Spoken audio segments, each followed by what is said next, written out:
I still remembered how my hands trembled that night, as if the phone call had reached straight into my chest and squeezed my heart tight.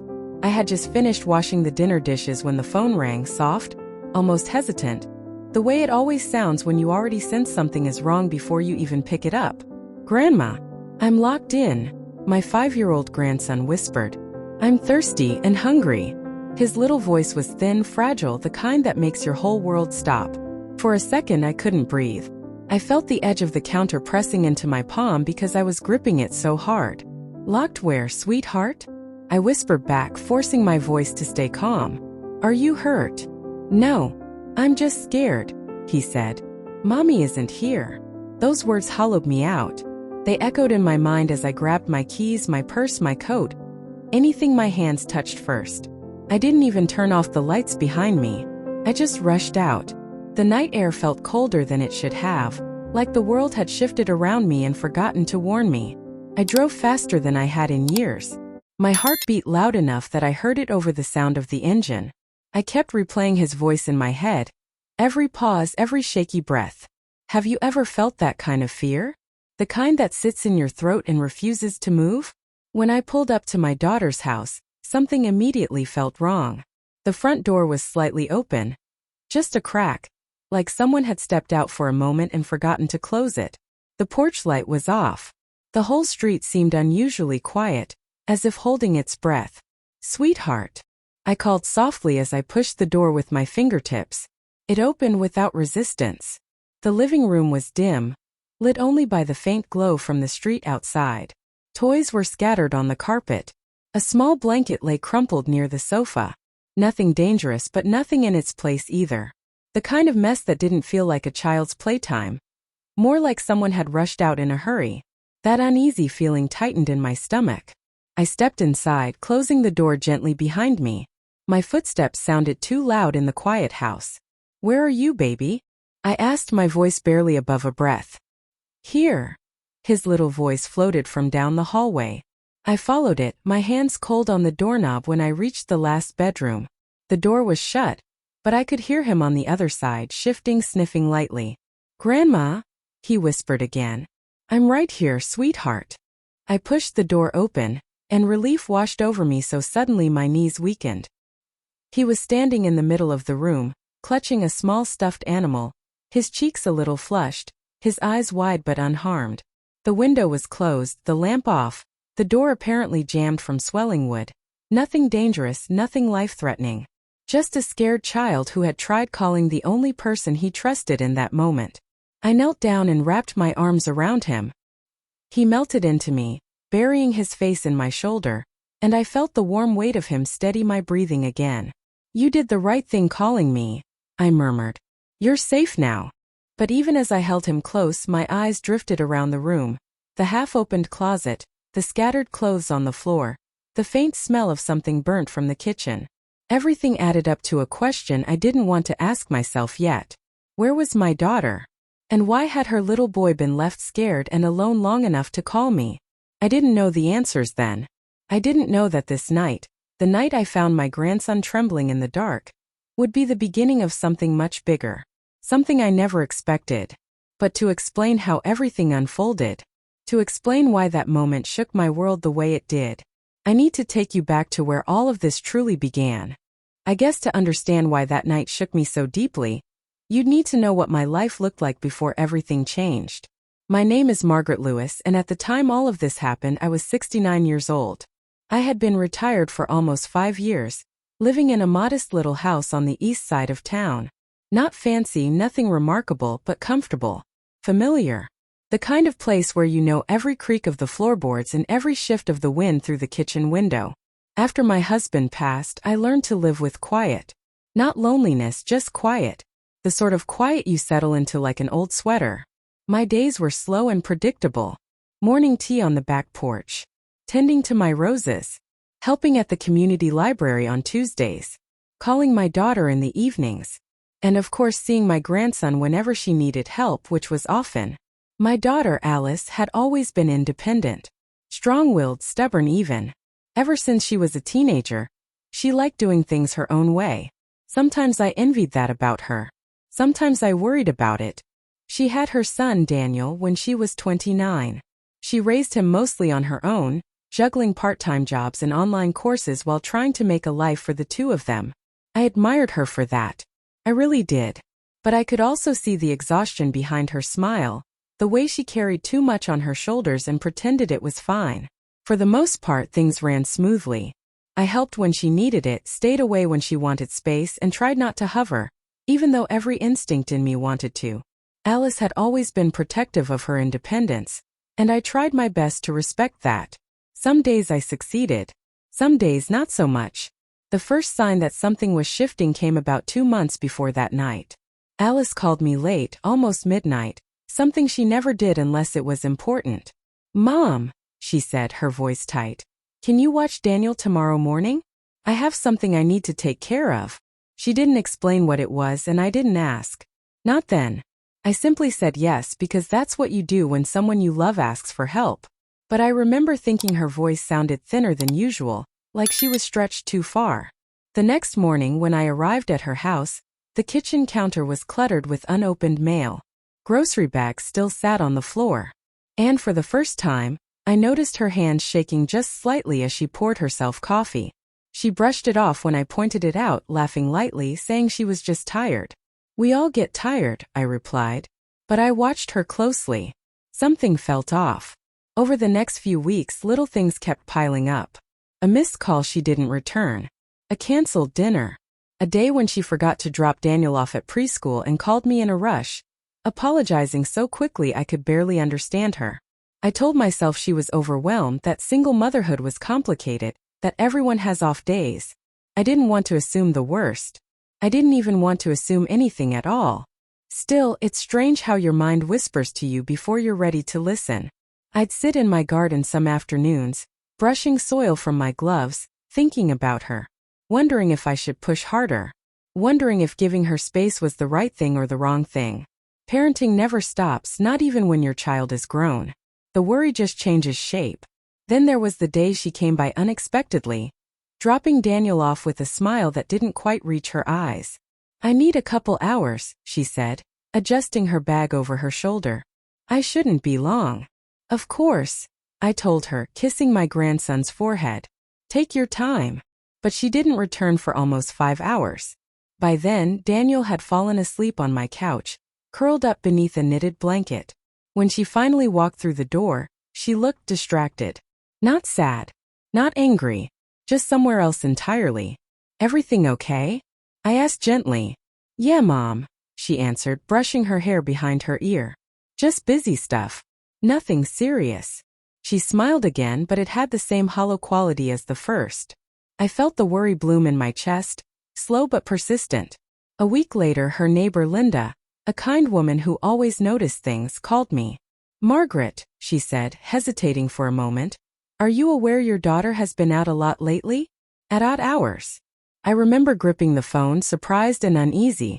"Out how?" "Well," Linda said carefully, "I've seen her leave late at night, sometimes early morning. She always looks rushed."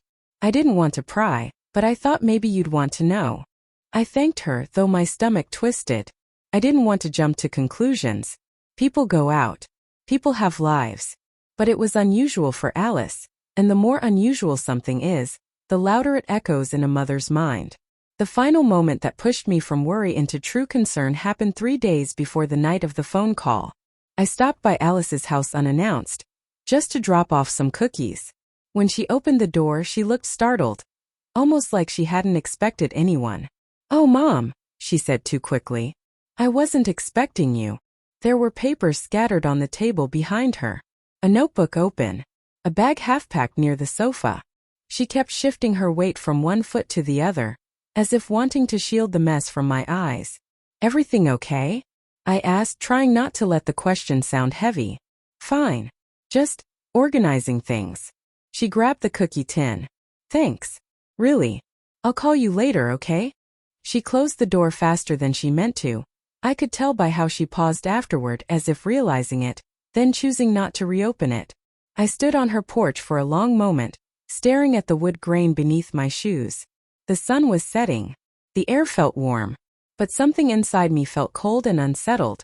The way you feel when you sense a storm far before the clouds arrive. Looking back now, I can see the signs more clearly. The rushed explanations. The distracted smiles. The increasingly disorganized house. But in the moment I convinced myself it was just life. That she was stressed. That she was tired. That she was managing things differently. And that didn't mean anything was wrong. But then Daniel called me. His little voice trembling through the phone, saying he was locked in and hungry. And suddenly, all the things I had brushed aside rose to the surface like pieces of a puzzle I had refused to assemble. Something was going on with my daughter. Something she hadn't told me. Something she'd been carrying alone. I just didn't know what yet. But I was about to find out. I didn't sleep that night. Even after Daniel fell asleep in the spare bedroom at my house, curled up peacefully under the old quilt my mother had sewn decades ago, my mind kept circling the same questions. Why had Alice been gone? Why hadn't she answered her phone? Why had the house felt so unsettled? I kept replaying the small things. The unopened mail. The hurried goodbyes. The disorganized kitchen. The notebook on the table. But now, each one echoed louder, as if they had been building towards something I had stubbornly refused to see. I sat at my dining table long after the sun came up, sipping tea that had gone cold twice. Eventually, I picked up my phone and tried calling Alice again. Straight to voicemail. I told myself not to panic. Adults miss calls all the time. Phones die. Meetings run late. People get distracted. But when someone you love acts out of character, your mind doesn't look for the logical reasons. It jumps straight to the shadows. By mid-morning, I made myself a simple breakfast, toast, fruit, and tried to distract Daniel with coloring books. He didn't seem troubled anymore. Just happy to be with me. I asked him gently, "Sweetheart, do you remember what happened last night? How did the door get stuck?" He shrugged. "It was hard to open. I tried. I called Mommy but she didn't hear me. Do you know where she went?" I asked softly. He shook his head and kept coloring a picture of a blue dinosaur. Safe. Unbothered. Completely unaware of my anxiety. I didn't press further. Children deserve space to feel safe, not interrogated. Still, I needed answers. By noon, worry had grown roots inside me. I locked up the house, bundled Daniel into the car, and drove back to Alice's place. The sunlight made everything look less frightening. Birds chirping, neighbors mowing their lawns, the kind of suburban calm that makes you feel silly for ever imagining the worst. But the moment I stepped onto Alice's porch, that uneasy feeling returned.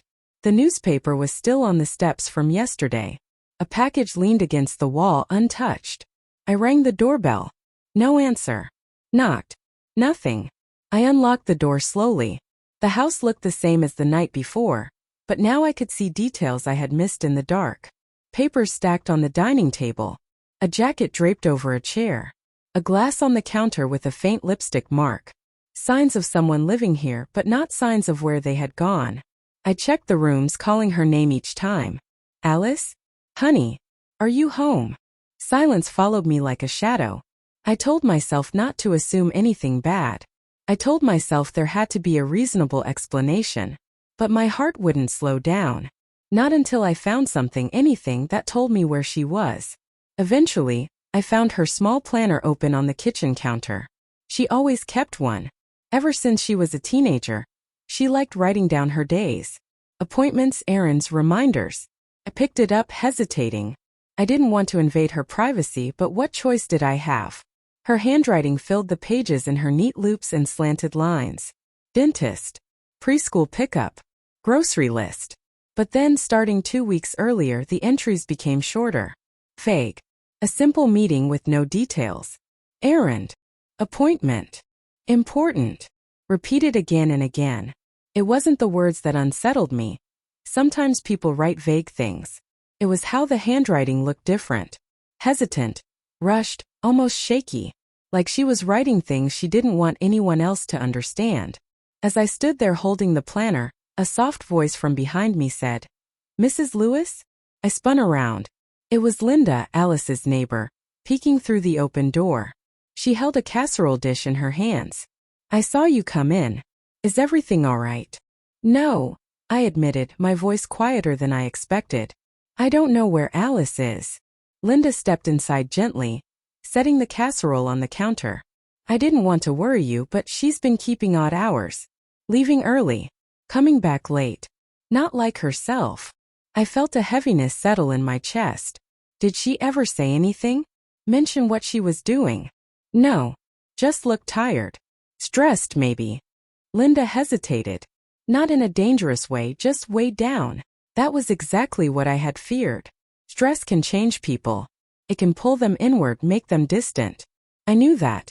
I had lived through it myself after my husband died. But Alice hadn't told me anything. I thanked Linda for the casserole and watched her leave, her concerned face lingering in my mind.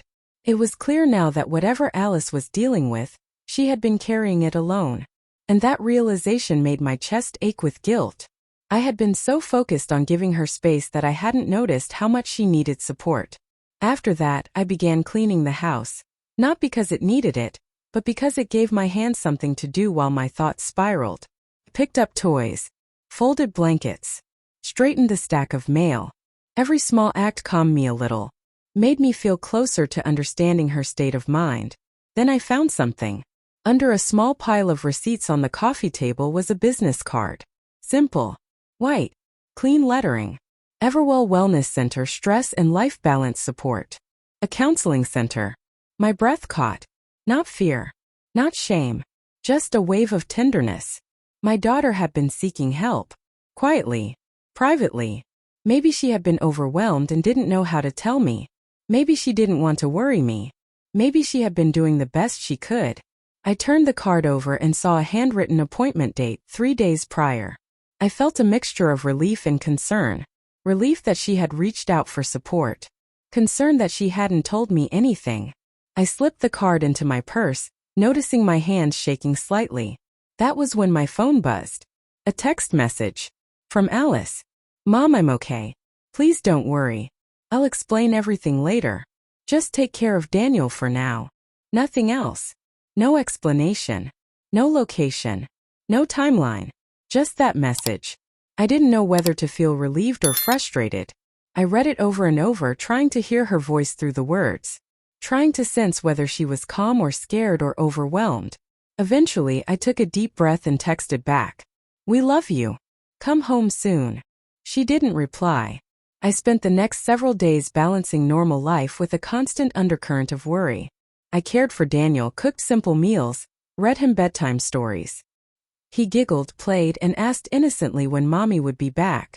She'll be home soon, I told him. And I prayed I wasn't lying. During the days, I followed small leads, not dangerous ones, just gentle connective threads. I visited the wellness center to ask if she had been attending sessions. They couldn't tell me details, of course, but they confirmed she had booked at least 2 appointments. That alone eased something inside me. It meant she was seeking clarity, not running from something dark. I also found a notebook tucked under her couch cushions, likely fallen there by accident. Inside were small notes she had written to herself. Reflections. Goals. Things like, need better balance. Try not to carry everything alone. Mom would understand if I told her. Ask for help. Each line felt like a whisper from her heart. And each one made mine ache. She was overwhelmed but trying. She was tired but searching for support. She was struggling but quietly building courage. The more I read, the more I realized. This wasn't a story about danger. It was a story about a woman trying to hold herself together and not wanting to burden anyone while she did. But if that was true, why hadn't she come home yet? Why hadn't she answered my calls? Why did she send only that single message? These questions hummed in the background of my days, like the faint vibration of a refrigerator or the barely audible buzz of electricity in the walls. Always there, even when I tried to ignore them. Late on the 4th night, while cleaning up after dinner, I noticed something on her refrigerator. A flyer for a local support group meeting. The date circled. The time marked. And underneath, in her handwriting, maybe. That word told me more about her state of mind than anything else. Uncertain. Tentative. Hoping but unsure. I wished she had told me. I would have sat with her through anything. But everyone has their own way of dealing with life. Some people reach out. Some people retreat. Some people stand still and hope the world slows down enough for them to catch their breath. Alice seemed to be trying all 3 at once. The next morning, while preparing breakfast, my phone buzzed again. Another text. My heart leapt, until I saw it wasn't from Alice. It was from an unknown number. Mrs. Lewis? This is Dr. Rivera from Everwell Wellness Center. Could we schedule a time to talk about Alice's progress? She listed you as an emergency contact. My breath stilled. Progress. Emergency contact. This meant she wasn't alone. She hadn't disappeared into something dangerous. She was getting help. And help meant she was with professionals who cared. I replied immediately, setting an appointment for later that afternoon. That meeting would become the turning point. Not dramatic, not shocking, but quietly transformative. When I arrived at the wellness center, the room smelled like lavender and eucalyptus. Soft music played. Light filtered through wide windows. It was peaceful, the kind of peace someone seeks when they're overwhelmed. Dr. Rivera was kind, calm. He didn't reveal any private details he couldn't legally, but he explained just enough to soothe my heart.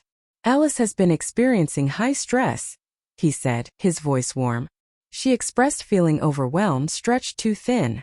She's been trying to manage everything on her own. I nodded, feeling tears sting my eyes. She cares deeply about her son, he continued. She wants to be stable and strong for him. She's been attending sessions to work through her stress and develop healthier routines. Nothing dangerous. Nothing alarming. Just stress. The kind that can unravel a person slowly if ignored for too long. Is she safe? I asked quietly. Yes, he assured me.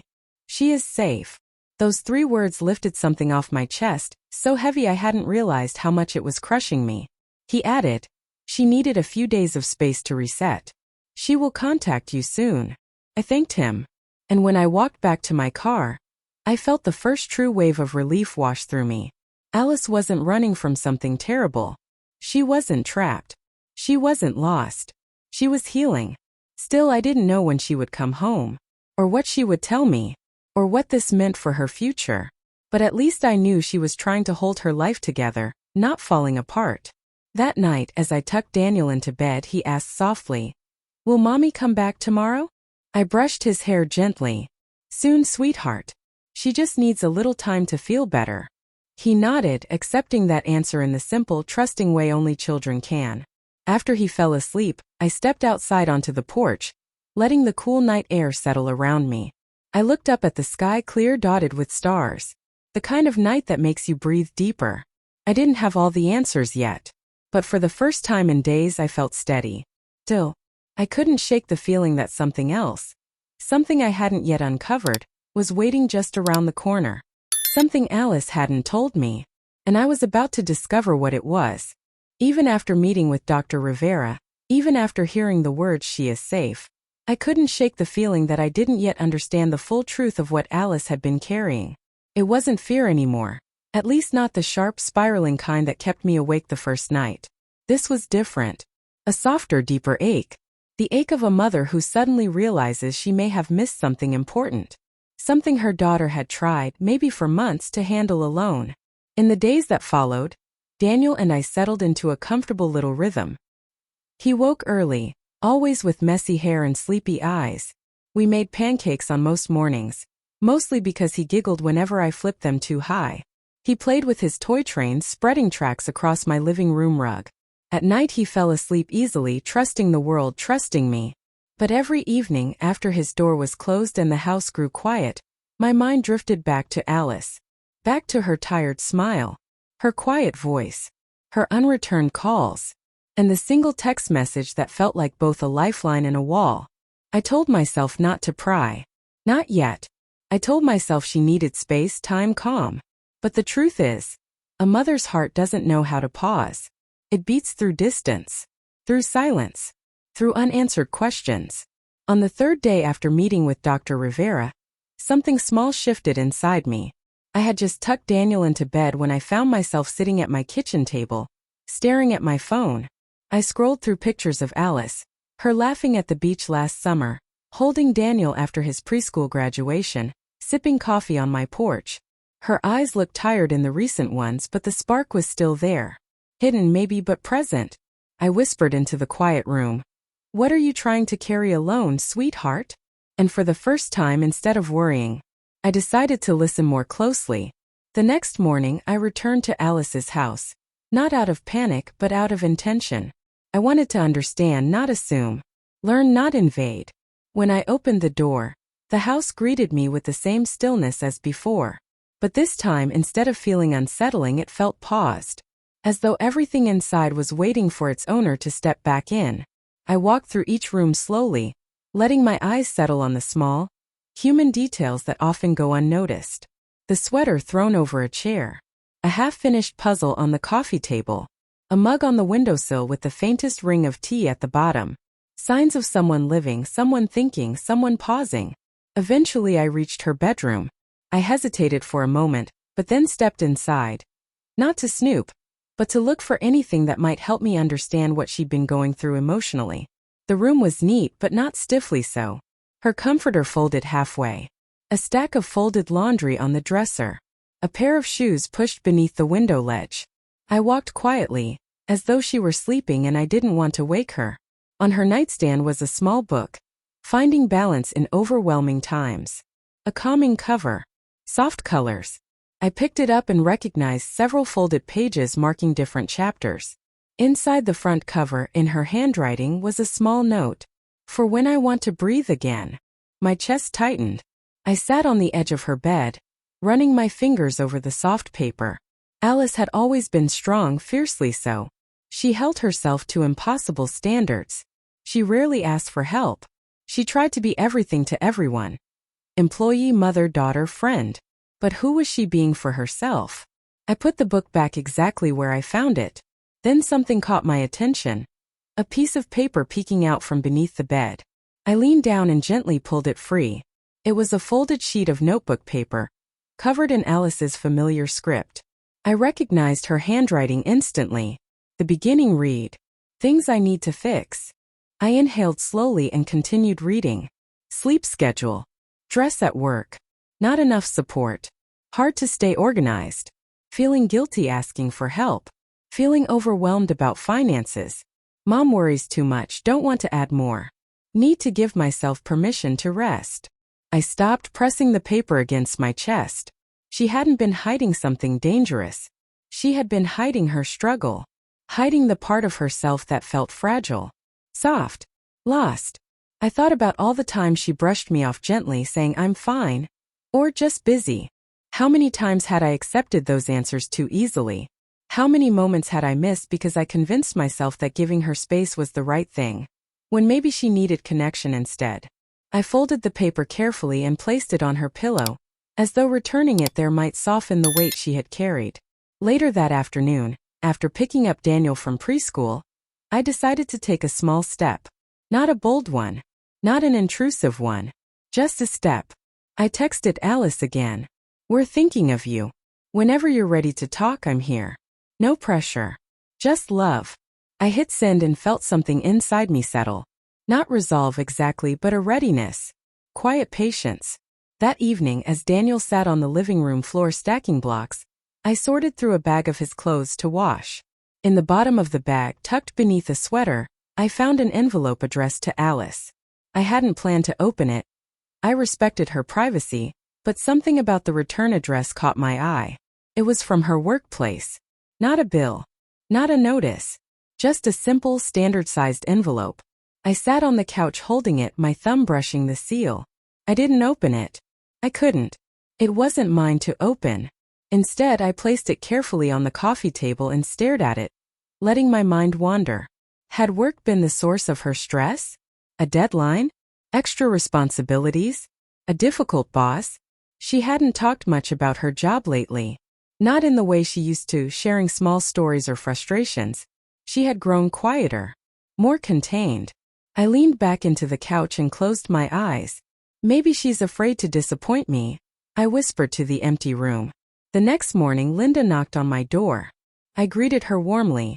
She had always been a caring woman, fond of Daniel since he was little.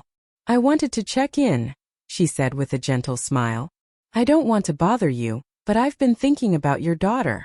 I sighed softly. "I appreciate that. Truly." We sat at my dining table with tea. Daniel played in the next room. his soft humming drifting between our words. Linda lowered her voice. I don't think anything dramatic is happening, but I did notice she looked exhausted lately. You know how some people look like they're moving through sand? Like every step takes more effort than it should. Yes, I whispered. I know that look too well. Linda nodded. I think she's been trying very hard. Maybe too hard. Her words were simple, but they struck something deep inside me. Trying very hard. Trying too hard. The story I had unconsciously feared, something dangerous, something alarming, began unraveling gently. In its place grew a clearer picture. A woman overwhelmed, stretched thin, quietly asking for help without knowing how. After Linda left, I sat in silence for a long while. Then, with a sudden pull in my chest, I felt compelled to return to Alice's house one more time. Not to search. Not to analyze. Just to be present in her space. When I arrived, the afternoon sun filtered through the curtains, casting soft lines of light across the floor. The house felt less like a place of worry now, more like a story I was beginning to understand. I walked to the kitchen and opened the fridge, not to investigate, but because I wanted to make her home feel cared for in her absence. I organized a few containers, threw away expired leftovers, cleaned a small spill on the top shelf.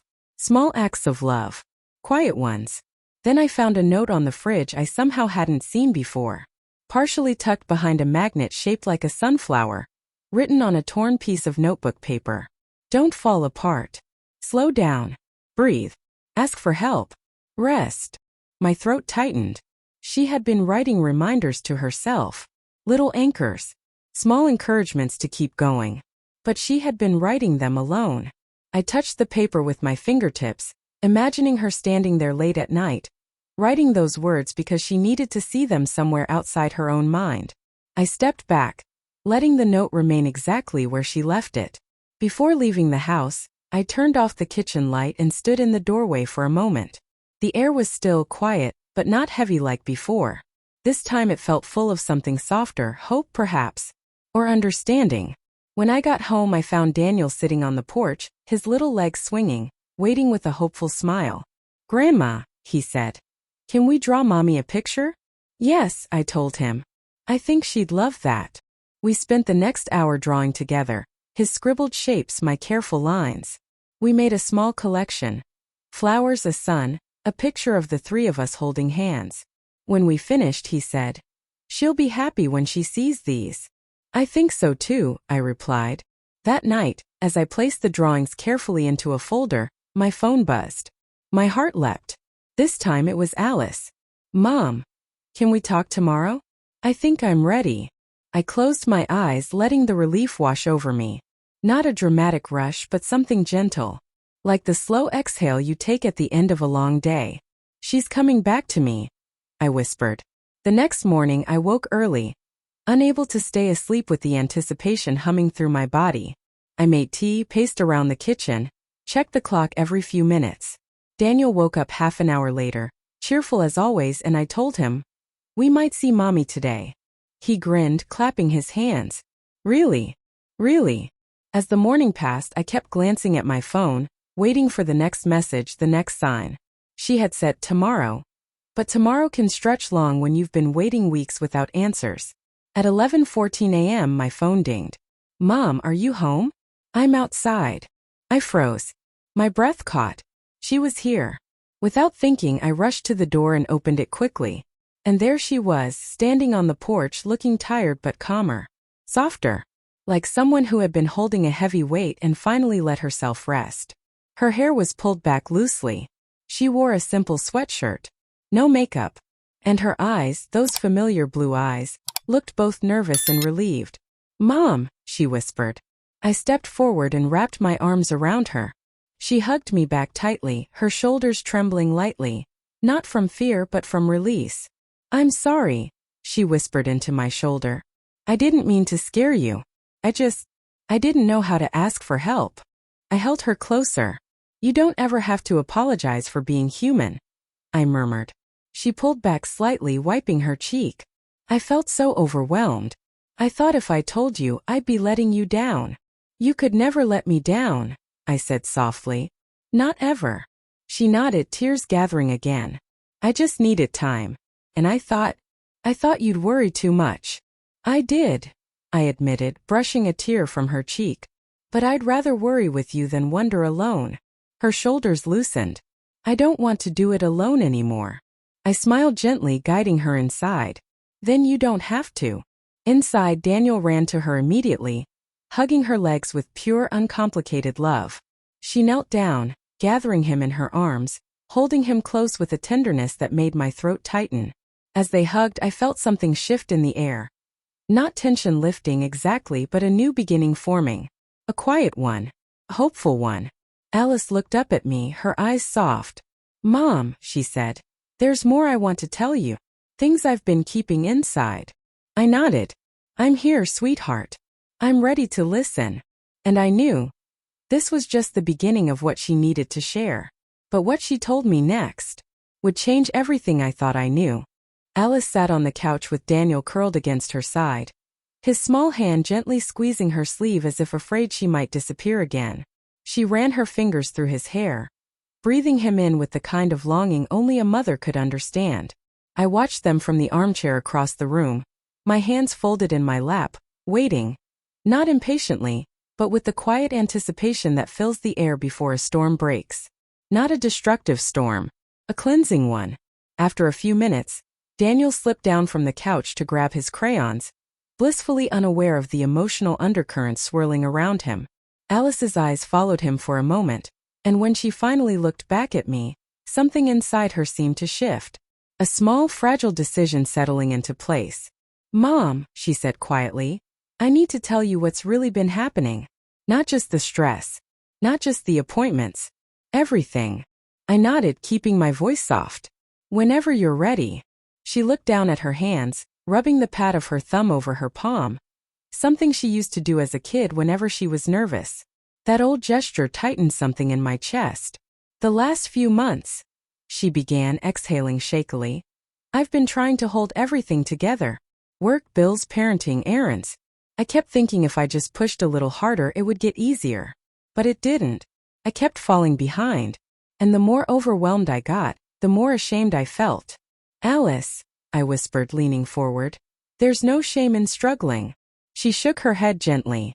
I told myself that too, but I didn't believe it. Not really. Her voice trembled slightly. I was afraid to tell you. I didn't want you to think I couldn't handle my own life. Honey, every adult struggles. You don't have to prove anything to me. She swallowed hard, her eyes glistening. I know that now. But back then, every time I picked up the phone to call you, this voice in my head told me I was failing. That I should be doing better. That asking for help meant I wasn't a good mother. My heart ached at the rawness in her voice. I reached for her hand across the coffee table, giving it a gentle squeeze. I wish you had told me sooner, I admitted softly. Not because I expect you to be perfect, but because I never want you to feel alone. She nodded, blinking rapidly. I know now. For a moment the room fell into a tender silence, broken only by the soft scratch of crayons on paper. Then Alice inhaled deeply, as if preparing herself for something heavier. There's something else, she said. The real reason I left the house that evening, the night Daniel called you. I steadied myself, giving her space. I wasn't running away, she said carefully. I wasn't ignoring him. I wasn't out doing anything dangerous. She paused. I had an appointment. I frowned gently. At the wellness center? Not exactly. She hesitated. It was connected to them but not at their main office. They refer some patients to community workshops and group sessions. Smaller ones. More personal. She twisted the hem of her sleeve. I went to one of those meetings. Understanding washed over me slowly. A support group? She nodded. Yes. For adults dealing with stress overload, burnout, life imbalance. People who've reached a point where they feel like everything is too heavy. She looked down again. I didn't tell you because I was embarrassed. And because I didn't know if it would help. I didn't want to say anything until I understood what I was feeling. My heart softened. You didn't have to hide that from me. I thought I did, she whispered. I thought if I admitted I was overwhelmed you'd worry, and then I'd feel even worse, like I'd caused you stress too. I took a long breath, the kind that carries both sorrow and relief. Alice, worrying about you doesn't make me tired. It makes me your mother. She laughed softly through her tears. I know that now. She wiped her eyes with the back of her hand.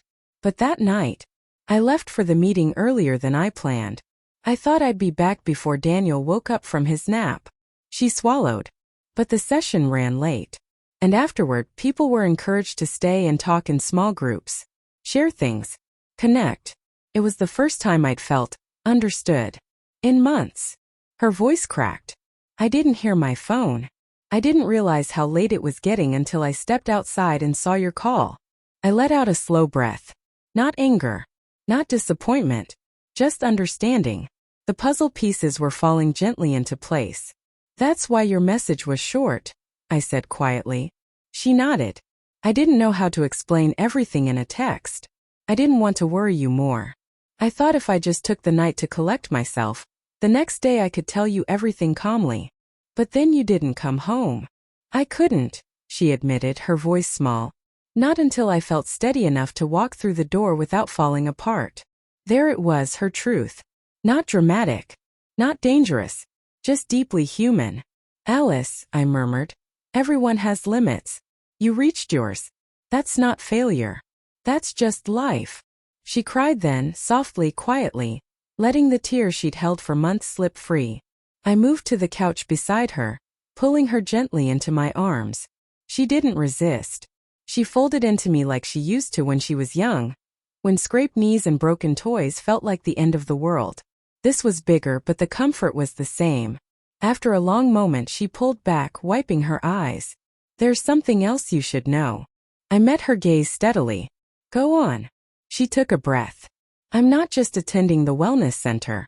I'm enrolling in a structured program, a 12-week support plan. I blinked.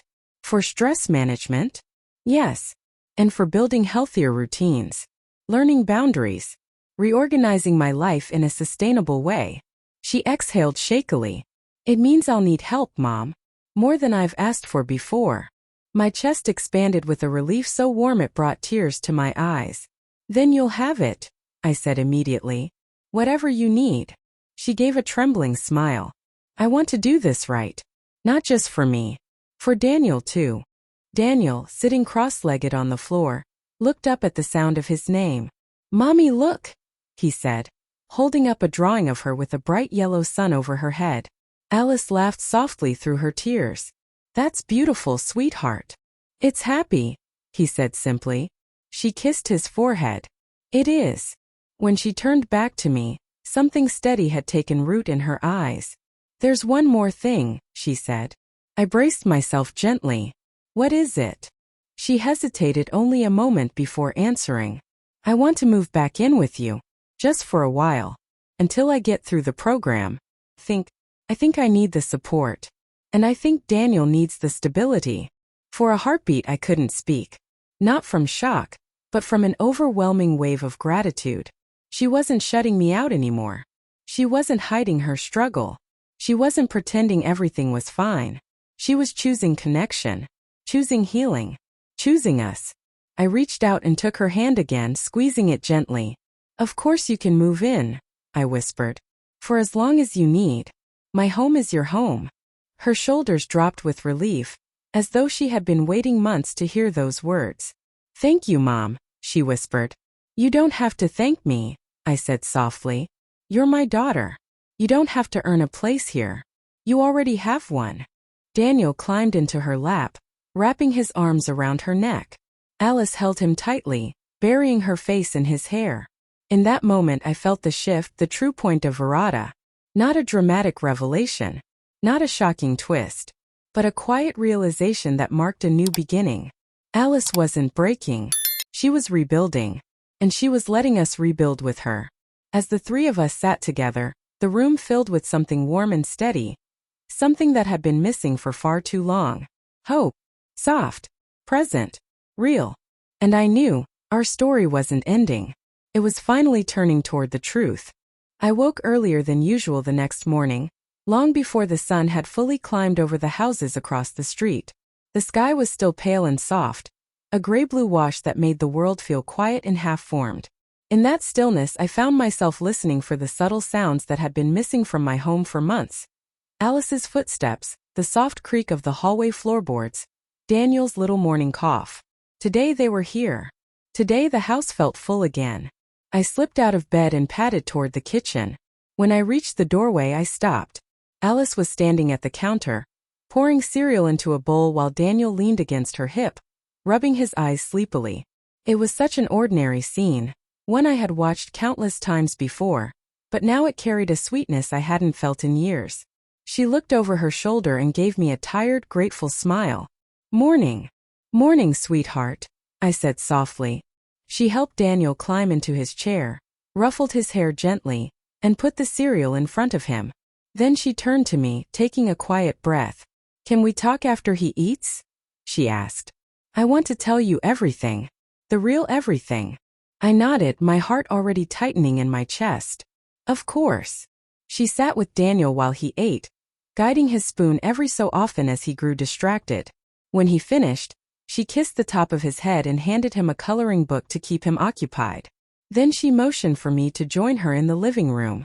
I followed her, settling into my usual armchair while she took the couch. She sat on the edge, her hands clasped tightly in her lap. For a moment she stared at them, gathering herself.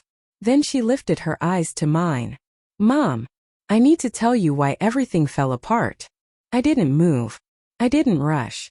I simply breathed with her, waiting. She took a long, shaky breath. It wasn't just work. It wasn't just exhaustion. It wasn't even just being a single mom. Her voice wavered. "It was me. I've been trying to be everything at once, and every time I failed at something, even something small, it felt like proof that I wasn't good enough. I felt that confession land between us like something sacred.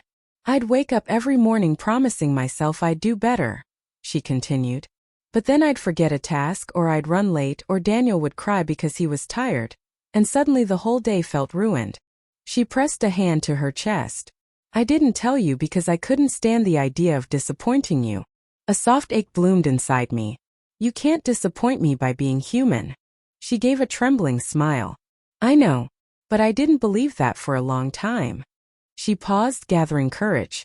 "The night Daniel called you," she said, "I was at a meeting, but it wasn't the usual support group. It was the first session of a program the Wellness Center offers. A deeper one. They screen you first, talk to you privately. I had been preparing for weeks but couldn't bring myself to commit. My heart beat a little faster. "Why didn't you tell me?" "I was scared," she whispered. "Not of the program, of what it meant. Admitting I needed real help felt like admitting I'd failed." I leaned forward. Asking for help is strength, not failure. She swallowed, tears gathering again. The session was intense. Not scary. Just honest. Everyone shared things they'd been hiding. And for the first time I realized I wasn't alone. I realized other people struggle too. People with good lives, good intentions, good hearts. They just get tired. Her voice softened. I stayed after the session ended. I talked to one of the counselors for almost an hour. For the first time in months I felt heard. Truly heard. By the time I looked at my phone, it was late. I saw your missed calls and panicked. I wanted to go home, but I knew that if I walked through that door I'd break. And I didn't want Daniel to see me broken. My chest tightened, not from worry but from the rawness of her honesty. "So I stayed with a friend from the group," she said. "Just for the night. Someone safe. Someone who understood." She wiped her cheeks. "And the next morning I met with Dr. Rivera. He told me something I didn't want to hear but needed to." She lifted her eyes. "He said, 'You've been living on emotional fumes for too long. You need to refill, not push harder.'" I nodded slowly. He was right. She took a trembling breath. So I finally admitted I needed a reset. Time to breathe. Time to figure myself out. And that's why I asked to move in with you. I don't want to do this halfway. I want to get better. Fully. A warm, steady calm flowed through me. And I'm here for all of it. Every step. She covered her face briefly, exhaling hard. "I was so afraid you'd be angry." "Angry?" I said softly. "Alice, I was worried. But I'm proud of you. Do you hear me? Proud." A single tear slipped down her cheek. "Thank you, Mom." Daniel wandered into the room then, holding a crayon between two fingers like a tiny conductor's baton. "Mommy," he said, "I made you a flower." Alice let out a soft laugh and opened her arms. Daniel climbed into her lap, holding up a wrinkled paper covered in bright colors. She kissed his head, hugging him tightly. Watching them, something inside me settled, like a puzzle piece clicking into place after months of searching. This was our turning point. Not dramatic, not chaotic, just real. Alice looked up at me over Daniel's shoulder. Her eyes were clearer than I had seen in months. "I'm ready to come home," she said. "Really home." And in that moment I knew the hardest part was behind us. Not because everything was fixed. Not because the road ahead would be easy. But because she wasn't walking it alone anymore. And that, finally, was the truth she had come back to. The days that followed were quiet in the best possible way. Alice moved slowly through my home at first, almost cautiously, as if afraid she might take up too much space. I kept reminding her gently that she wasn't a guest. She was my daughter. She belonged here just as much as I did. Daniel adjusted immediately, as children often do. He filled the house with his chatter, his toy trains, his drawings taped unevenly along the hallway walls. Every time he ran to Alice with a picture or a question or a hug, her smile softened a little more. The tightness that had lived in her shoulders for months began to loosen. And in the quiet spaces between chores and meals, she and I really talked for the first time in far too long. Some conversations were small. About dinner, about errands, about which laundry detergent smelled nicest. But others carried the weight of the months she had spent struggling alone. She shared what she'd learned in her sessions, the habits she wanted to rebuild, the fears she was finally ready to say out loud. One afternoon, while Daniel napped on the couch, she told me, "I didn't realize how loud my thoughts had become until they stopped being background noise and started feeling like anchors." We sat together at the kitchen table, sunlight warming the wooden surface. I listened as she described the stress she'd been holding. How work deadlines had piled up, how she felt constantly behind, how she kept trying to outpace exhaustion instead of resting. "I kept telling myself everyone else managed," she said. "So why couldn't I?" "Because you're human," I replied. "Not a machine." She smiled faintly. I'm finally letting that sink in. As the days settled into a new rhythm, we built small rituals together. Morning tea for me, chamomile for her. Afternoon walks, slow, steady laps around the block, breathing in fresh air. Evenings spent reading or talking or watching Daniel line up his crayons in what he proudly called rainbow order. It was peaceful, tender, healing. And yet, underneath it all, there was something else growing. Not fear, not tension, something far gentler. Reconnection. The kind we had both needed but hadn't known how to ask for. One evening after dinner, Alice lingered at the sink long after the dishes were washed. I could tell she was working up the courage to say something. I dried the last plate and set it aside before turning to her. "What is it, sweetheart?" She wiped her hands on a towel and looked down for a moment. "I want to thank you," she said softly. "Not just for letting me stay here. For everything." I stepped closer. "You don't owe me thanks for loving you." She blinked, tears filling her eyes.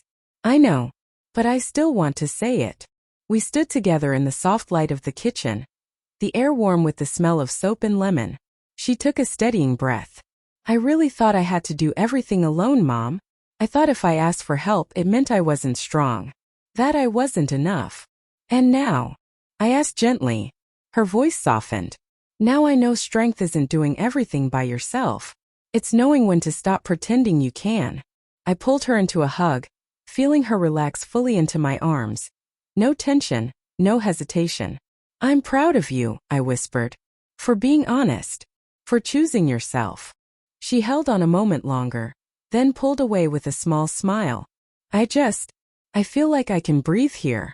"You can," I said. "You always can." Over the next weeks, she continued attending her program at the wellness center. Some days she came home lighter, brighter. Other days she looked drained, thoughtful, quiet. But after each session, she'd sit with me at the table and share a little bit of what she'd learned. One day she said, "I'm rewriting the way I speak to myself." Another, "It's okay to have limits." And once, with a shy smile, "I'm starting to like the person I'm becoming." Hearing those words felt like watching flowers bloom after a long winter. Daniel grew happier too, sensing the steadiness returning to his mother. He slept more peacefully, laughed more. He'd climb into her lap, pressing his forehead to hers and saying, "Mommy, you're home now," as if reminding her and himself that comfort had returned. Eventually, Alice began to reclaim small pieces of her independence. She drove herself to sessions. She took short trips to the grocery store. She organized her planner with renewed clarity. Each step, no matter how small, was a promise she made to herself. One afternoon, she sat beside me on the porch as the warm breeze rustled the leaves. "Mom," she said quietly, "I've been thinking a lot about the future."